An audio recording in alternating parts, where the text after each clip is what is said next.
नमस्कार, आप देख रहे हैं रेवा दर्शन में सचेता बघेल आपके साथ है। नजर डालते हैं आज की खबरों पर विस्तार से। कलेक्टर व पुलिस अधीक्षक ने शहडोल मार्ग समेत चुहिया घाटी का किया निरीक्षण। चुहिया घाटी की सड़क में सुधार तथा संकेतक लगाने का कार्य तत्काल करने किया निर्देशित। कलेक्टर मनोज पुष्प ने अधिकारियों के साथ शहडोल मार्ग तथा चुहिया घाटी का निरीक्षण किया है। निरीक्षण के समय पुलिस अधीक्षक नवनीत भसीन भी उनके साथ रहे। कलेक्टर ने सबसे पहले गुड़ चौराहे का निरीक्षण किया। उन्होंने चौराहे में सड़क के सुधार तथा उचित साइन बोर्ड लगाने के निर्देश दिए। इसके बाद कलेक्टर तथा पुलिस अधीक्षक ने सिलपरा नहर पर बनी पुलिया का निरीक्षण किया। कलेक्टर ने टोन्स हाइड्रल पावर तथा मध्य प्रदेश सड़क विकास निगम के अधिकारियों को शिल्परा पुलिया की साफ सफाई करने, पुलिया से जल रिसाव को रोकने तथा प्रकाश की उचित व्यवस्था के निर्देश दिए। कलेक्टर ने कहा कि पुलिया के नीचे सड़क बहुत खराब है, इसके सुधार का कार्य तत्काल प्रारंभ कराएं। सड़क में जल भराव की समस्या को दूर करने के लिए नालियों की साफ सफाई तथा गहरीकरण कराएं। जल भराव न होने पर सड़क में कटाव नहीं होंगे। इसके बाद कलेक्टर तथा पुलिस अधीक्षक ने सिलपरा में नहर पर बनाई गई पुलिया का निरीक्षण किया। कलेक्टर ने पुलिया की रेगुलरिटी होने पर नाराजगी व्यक्त की। कलेक्टर ने सड़क विकास निगम के अधिकारियों को निर्देश देते हुए कहा कि रेलिंग की तत्काल मरम्मत कराएं। पुलिया के दोनों छोर पर सड़क में मोड़ है। पुलिया में रेडियम संकेतक तथा पर्याप्त दूरी से साइन बोर्ड लगाए, जिससे वाहन चालक सतर्क रहे। इसके बाद अधिकारियों ने चुहिया घाटी का निरीक्षण किया। कलेक्टर ने गोविंदगढ़ से हनुमान जी मंदिर तक की सड़क में सुधार कार्य तत्काल कराने के निर्देश दिए। कलेक्टर ने कहा कि सड़क में पैच वर्क कराने के साथ उसकी पटरी पर भी सुधार कार्य कराएं। पूरी चुहिया घाटी में पर्याप्त संख्या में रेडियम संकेतक एवं अन्य साइन बोर्ड लगाएं। घाटी में तीखे मोड़ों में सुरक्षा दीवार को मजबूती प्रदान करें। क्षतिग्रस्त सुरक्षा दीवार में भी सुधार कराएं। ओवरलोड वाहनों पर भी लगातार कार्यवाही करें। वहीं निरीक्षण के समय कार्यपालन यंत्री लोक निर्माण विभाग के गर्ग, कार्यपालन यंत्री एमपीआरडीसी सीधे आशीष पटेल, डीएसपी यातायात मनोज शर्मा, यातायात प्रभारी दिलीप तिवारी तथा अन्य अधिकारी उपस्थित रहे। नोडल अधिकारियों की बैठक संपन्न। स्थानीय निर्वाचन संपन्न कराने के लिए नोडल अधिकारियों को विभिन्न दायित्व सौंपे गए हैं। कलेक्टर मनोज पुष्प की अध्यक्षता में कलेक्ट्रेट में नोडल अधिकारियों की बैठक संपन्न हुई, जिसमें अब तक किए गए कार्यों की विस्तार से जानकारी ली गई। बैठक में कलेक्टर ने निर्देश दिए कि सभी नोडल अधिकारी सौंपे गए दायित्व का तत्परतापूर्वक निर्वहन करें तथा जो कार्य शेष रह गए उन्हें पूर्ण किया जाना सुनिश्चित करें। कलेक्टर ने मतदान सामग्री वितरण की जानकारी ली तथा निर्देश दिए कि जो सामग्री शेष बची है उसे संबंधित विकास खंडों तक पहुंचाने की व्यवस्था कराएं। मतपत्रों की प्रूफ रीडिंग कर मुद्रण का कार्य कराएं। उन्होंने मतदान केंद्र के सत्यापन की जानकारी प्राप्त की तथा निर्देश दिए कि सभी मतदान केंद्रों में पानी, शौचालय आदि की व्यवस्था रहे। बैठक में मतदान दल गठन एवं मतदान कर्मियों को मतदान केंद्र तक पहुंचाने के लिए परिवहन व्यवस्था के संबंध में जानकारी दी गई। कलेक्टर ने कहा कि प्रथम चरण के मतदान के लिए 23 जून को 2 बजे तक सभी बसें सामग्री वितरण स्थल में पहुंच जाएं। उन्होंने कहा कि रिजर्व वाहन सुविधाजनक स्थलों में खड़े रखे जाएं ताकि यदि मतदान दल का कोई वाहन खराब होता है तो तत्काल रिजर्व वाहन आसानी से उपलब्ध कराया जा सके। उन्होंने क्रियाशील कम्युनिकेशन प्लान बनाने तथा मतदाता जागरूकता के अधिक से अधिक कार्यक्रम आयोजित करने के निर्देश दिए।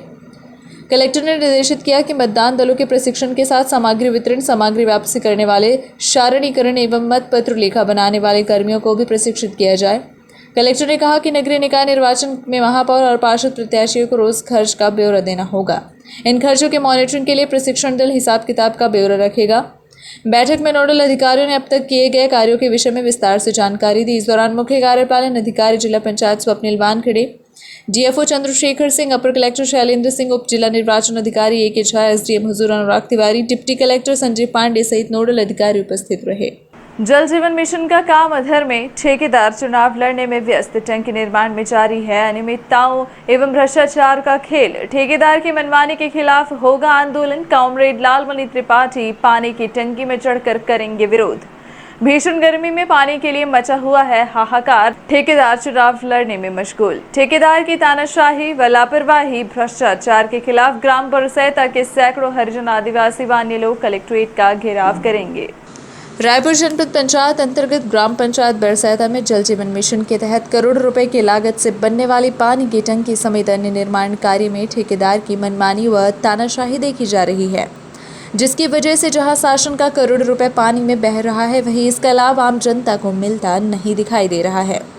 लगातार जिस तरह से भ्रष्टाचार और मनमानी का आलम देखने को मिल रहा है, उससे साफ जाहिर होता है कि इस खेल में जल संसाधन विभाग की भी साठ गांठ व मिलीभगत है। करोड़ों रुपए के निर्माण कार्य में कमीशन का बड़ा खेल खेला जा रहा है। ऐसे में आम जनता को इसका लाभ कैसे मिल पाएगा, यह एक यक्ष प्रश्न है। पीएचई विभाग के अधिकारियों व ठेकेदारों की मनमानी के खिलाफ कांग्रेस नेता लालमणि त्रिपाठी ने धरने पर बैठने की चेतावनी दी है।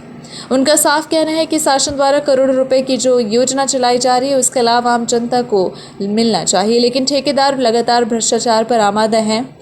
न तो निर्माणाधीन टंकी की सही तरीके से तराई की जा रही है, न ही निर्माण में गुणवत्ता का ध्यान रखा जा रहा है। निर्माण कार्य में घटिया रेत व गिट्टी का इस्तेमाल किया जाता है, साथ ही मानक के अनुरूप मटेरियल का भी उपयोग नहीं किया जा रहा। हाल ही में टंकी निर्माण की जांच के लिए पहुंची टीम ने भी यह माना कि निर्माण में अनेकों अनियमितताएं हैं, बावजूद इसके ठेकेदार की तानाशाही व मनमानी जारी है। जांच अधिकारियों से भी साठगांठ का खेल जारी है। करोड़ों रुपए में निर्माण कार्य में ठेकेदार अपनी जेब भरने में व्यस्त है। भ्रष्टाचार के इस बड़े खेल की शिकायत शीघ्र ही मुख्यमंत्री, प्रमुख सचिव तथा जिला कलेक्टर से की जाएगी। इसके बाद भी ठेकेदार राजकुमार द्विवेदी के खिलाफ कार्यवाही नहीं की गई तो चुनाव के बाद बरसैदा में निर्माणाधीन टंकी के ऊपर चढ़कर विरोध जताने एवं धरने दिए जाने की कांग्रेस नेता लालमणि त्रिपाठी द्वारा चेतावनी दी गई है।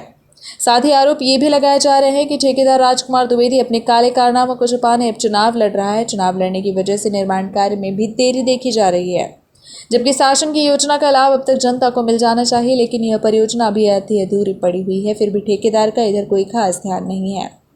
वहीं ग्राम बरसैता निवासी हिंसलाल कोल समेत अन्य ग्रामीणों का भी आरोप है कि ठेकेदार द्वारा पैसे बचाने के चक्कर में टंकी को भी उपयुक्त स्थान पर नहीं बनाया गया। जिस स्थान पर टंकी का निर्माण कराया गया है वहां से पहाड़ी और ऊंचाई वाले इलाके में पानी पहुंच पाना असंभव है, जबकि पानी की सबसे बड़ी समस्या पहाड़ी इलाके में है। अगर यही हाल रहा तो गांव की जनता भी ठेकेदार व पीएचई विभाग की मनमानी के खिलाफ कलेक्ट्रेट कार्यालय का घेराव करेगी। जो ये ग्राम पंचायत में बरसैता में पानी टंकी बनी है, ये गलत है और गुणवत्ताहीन है, क्योंकि इसमें जो सफ़ेद गिट्टी सामने रखी है वो गिट्टी से बनाई गई है। ये सफ़ेद गिट्टी में इसकी मतलब इसका जो आप जो मैकेनिकल भी है इंजीनियर होता है वो भी बताया है कि इसकी लाइफ बहुत नहीं होती है। इसकी काली गिट्टी डाली जाए और जो इसका जो छड़ होते हैं उस पर छड़ से सही बालू नहीं डाला गया, सीमेंट बराबर नहीं डाली गई, तराई भी नहीं की गई। यहाँ के जो ठेकेदार है चुनावी संबंधित बिजली गिराते हैं, कभी टंकी को ध्यान दिए नहीं। इस टंकी का जो सरकार का जो योजनाएं थी कि गांव का जल्द से लोग पीड़ित हो, जल्द सबको मिले, चाहे गरीब हो चाहे अमीर हो, चाहे पशु पक्षी हो जानवर हो, सबको जल मिले। सरकार की योजनाएँ करोड़ों योजनाएँ विफल हो चुकी, फैल हो चुकी है। ये चूँकि इतने जो ठेकेदार की लापरवाही से अगर ये बात अगर सुधार नहीं की जाती है, इसकी जांच नहीं की जाती है तो ये चुनाव बाद आचार संहिता बाद इसी टंकी में बैठ के अनशन होगा। इसकी सारी जवाबदारी शासन और प्रशासन की होगी। बरहा गांव से देर रात हुई घटना, मौके पर पहुंची बैकुंठपुर पुलिस, सिरमौर एसडीओपी भी रहे मौजूद।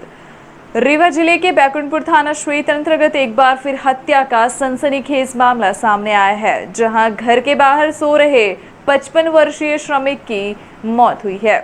अज्ञात बदमाशों ने धारदार हथियार से सोते वक्त हमला कर उसे मौत के घाट उतार दिया। श्रमिक की चीख पुकार सुनकर परिजन जब बाहर निकले तो श्रमिक अंतिम सांसें गिन रहा था और मौके पर ही उसने दम तोड़ दिया। हत्या करने वाले कौन थे और हत्या के पीछे उनका मकसद क्या था, यह अभी साफ नहीं हो पाया है। परिजनों द्वारा दी गई सूचना के बाद एसडीओपी सिरमौर सहित बैकुंठपुर थाना प्रभारी राजकुमार मिश्रा दलबल के साथ मौके पर पहुंचे और घटना की जानकारी जुटाते हुए शव को पीएम के लिए अस्पताल भेज दिया और आरोपियों की तलाश में जुट गई। दरअसल हत्या की यह घटना जिला मुख्यालय से महज 20 किलोमीटर की दूरी पर स्थित बैकुंठपुर थाने के ग्राम बरहा की है। यहां देर रात घर के बाहर सो रहे 55 वर्षीय श्रमिक के अज्ञात लोगों ने धारदार हथियार से हमला कर हत्या कर दी है। जानकारी के मुताबिक ग्राम बरहा निवासी यज्ञ शरण साकेत उम्र 55 वर्ष पेशे से श्रमिक था। बताया गया कि रोजाना की तरह मंगलवार रात भी श्रमिक घर के बाहर सो रहा था, तभी देर रात अज्ञात लोगों ने इस पर धारदार हथियार से हमला कर दिया। बदमाशों ने हथियार से श्रमिक के सीने पर हमला किया, जिससे उसकी चीख निकल गई और चीख सुनते ही परिजनों बाहर निकले तो श्रमिक खून से लथपथ हालत में अंतिम सांसें ले रहा था। इधर परिजनों के बाहर निकलने से पहले हमलावर मौके से फरार हो चुके थे। इससे पहले कि परिजन घायल को अस्पताल ले जाते तब तक उसने मौके पर ही दम तोड़ दिया। गाँव में देर रात हुई श्रमिक की हत्या से इलाके में हड़कंप मच गया। परिजनों द्वारा दी गई सूचना के बाद एसडीओपी सिरमौर नवीन तिवारी, थाना प्रभारी बैकुंठपुर राजकुमार मिश्रा मौके पर पहुंचे और घटनास्थल का मुआयना कर परिजनों से घटना की जानकारी जुटाई। श्रमिक की हत्या किसने की और किस इरादे से की, यह अब तक स्पष्ट नहीं हो पाया है।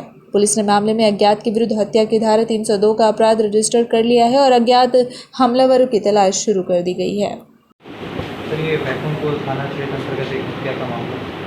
हाँ, पुलिस को रात लगभग 3 बजे के आसपास सूचना मिली थी कि एक व्यक्ति है जिसका नाम है यज्ञशरण साकेत, करीब 55 वर्ष के आसपास इसकी उम्र है, रहने वाला बराक है और इसकी किसी ने धारदार हथियार से चोट पहुँचाकर हत्या कर दी है। उसके बाद करीब आधे घंटे के अंदर पुलिस मौके पर पहुँच गई। पुलिस ने देखा कि वो व्यक्ति था अपने घर से करीब 7-8 मीटर की दूरी पे बाहर ही सो रहा था रात्रि में, और उसको बता रहे हैं कि रात्रि में करीब 2-2:15 बजे के आसपास किसी ने चिल्लाने की आवाज़ सुनी। उसके बाद से लोग उठे तो देखा कि उसको कुछ गले के नीचे सीने के पास में गहरे हथियार से धारदार हथियार से चोट पहुंचाई गई, जिसके कारण से उसकी मौत हो गई है। और ऐसा लग रहा था कि वो व्यक्ति जहाँ सो रहा था वहाँ से उसको चोट पहुंचाई गई सोते में, और उसके बाद भागा अपने घर की तरफ। घर के पास आके वो गिर गया। उसने आवाज़ लगाई तो उसकी आवाज़ से उसके घर के लोग, उसके परिवार के लोग उठे, तो फिर उन्होंने आवाज़ लगाई तो और दूसरे लोग उठे, आके देखे तो ऐसी जानकारी लग रही कि किसी ने इस तरह की चोट पहुंचाकर उनकी हत्या कर दी है। पुलिस ने प्रकरण पंजीबद्ध कर लिया है। मौके पर हमारी एफएसएल की टीम, फिंगरप्रिंट की टीम, साइबर की टीम, एसडीपी साहब पहुंच गए हैं। सारे लोग उसमें जांच पड़ताल कर रहे हैं। साथ ही साथ ये जानकारी लग रही है कि कुछ उनका पारिवारिक या कुछ रिश्तेदारी का मसला है, जिसके कारण से ये घटना घटित हो सकती है। पुलिस उस एंगल पे भी काम कर रही है, बाकी जाँचें पुलिस कर रही है। पुत्र की हत्या के बाद पुलिस नहीं कर रही कार्यवाही, परिजनों ने एसपी ऑफिस पहुंचकर सौंपा ज्ञापन। यह घटना मनगवा थाना क्षेत्र अंतर्गत ग्राम पिपरी की बताई जा रही है, जहां विगत दिनों अभिषेक उर्फ रोहित साकेत की पेड़ में लटकती लाश मिली। इस बात की रिपोर्ट मृतक के परिजनों द्वारा थाने में दर्ज कराई गई। इस मामले में परिजनों का आरोप है कि उनके पुत्र की हत्या की गई है, परंतु पुलिस अभी तक इस मामले की सही तरीके से जांच नहीं कर रही है, ना ही उचित कार्यवाही की जा रही है। इस बात से नाराज परिजन मंगलवार को एसपी ऑफिस पहुंचे और अन्याय की गुहार लगाई। परिजनों की मांग है कि इस मामले में पुलिस उचित कार्यवाही करे और हत्या का मामला दर्ज कर इस घटना में संलिप्त लोगों के खिलाफ कठोर से कठोर कार्यवाही करे। एसपी ऑफिस शिकायत लेकर पहुंचे पीड़ित परिजनों का क्या कहना है, ये हम आपको उन्हीं से सुनाते हैं। हमारे बालक का मर्डर हो गया, उसको फांसी लगा के पेड़ में लटका दिया गया। इनमें कोई सुनवाई नहीं हो रहा, न थाने में न कहीं कुछ। ये कब की घटना? ये 9 तारीख 2022। तो अभी क्या घटना के संबंध में क्या चाहते हैं? हम न्याय चाहते हैं कि हमारे साथ न्याय होना चाहिए। मर्डर कौन टांगा है, पता चला किसे? जो मर्डर किए वो पकड़ा जाए। हम किसी के ऊपर आपको शंका है? शंका भी ऐसा है कि जो साथी लोग उनके आस रहते थे, हर समय वो उन्हीं के साथ था। बाकी हम अब क्या जाने सर, हम मजदूर आदमी काम करने चले जाते हैं। तो इसकी शिकायत आपने थाने में की है क्या? इसकी शिकायत थाने में की गई, मनगामा थाना। तो अभी तक क्या कार्रवाई की गई? कोई कार्रवाई नहीं। अभी आप ये कहाँ आए हैं? यहाँ रीवा। क्या चाहते हैं? हमको न्याय चाहिए सर, हम न्याय चाहते हैं, अपराधी पकड़ा जाए। नाम बता दीजिए। भाजपा कार्यालय अटल कुंज में पार्टी जिला अध्यक्ष डॉक्टर राजेश सिंह ने की पत्रकार वार्ता। नगर निगम क्षेत्र के 45 वार्डों में पार्षद प्रत्याशियों समेत जिले की 12 नगर पंचायत एवं नगर पंचायत के पार्षदों के अधिकृत नामों की घोषणा भारतीय जनता पार्टी जिला चुनाव प्रचार समिति एवं संभागीय चुनाव प्रचार समिति द्वारा की गई है। इस अवसर पर भाजपा जिला अध्यक्ष अजय सिंह के अलावा जिला महामंत्री नरेंद्र शर्मा, मीडिया प्रभारी अनिल द्विवेदी सहित सह मीडिया प्रभारी विवेक पांडे मौजूद रहे। आयोजित पत्रकार वार्ता के माध्यम से रीवा जिले के नगर निगम तथा नगर पंचायत के समस्त पार्षद पदों के नामों की घोषणा की गई है। इस संबंध में भाजपा जिला अध्यक्ष डॉक्टर अजय सिंह का क्या कहना है, वो कौन लोग हैं जिन्हें पार्षद पद का चुनाव लड़ने पार्टी ने भरोसा जताया है, ये सीधे हम आपको उन्हीं से सुनाते हैं।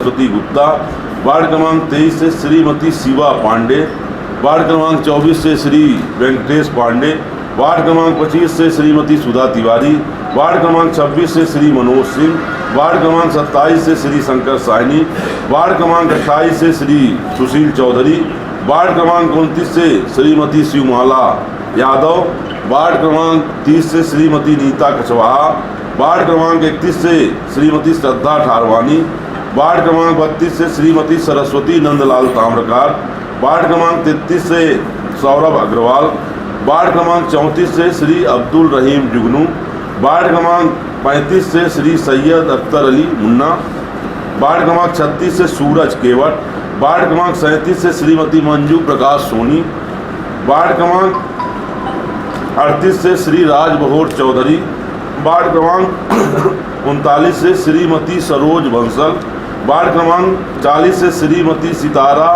बंसल, वार्ड क्रमांक 41 से श्रीमती कोमल वर्मा, वार्ड क्रमांक 42 से श्री इकराम खान, वार्ड क्रमांक 43 से श्रीमती हेमलता सिंह, वार्ड क्रमांक 44 से श्रीमती पुनीता पाठक, वार्ड क्रमांक 45 से श्री परमसुख कुशवाहा। ये थी आज की खबरें। आगे की खबरों के लिए बने रहे रेवा दर्शन के साथ। दीजिए हमें इजाजत। नमस्कार।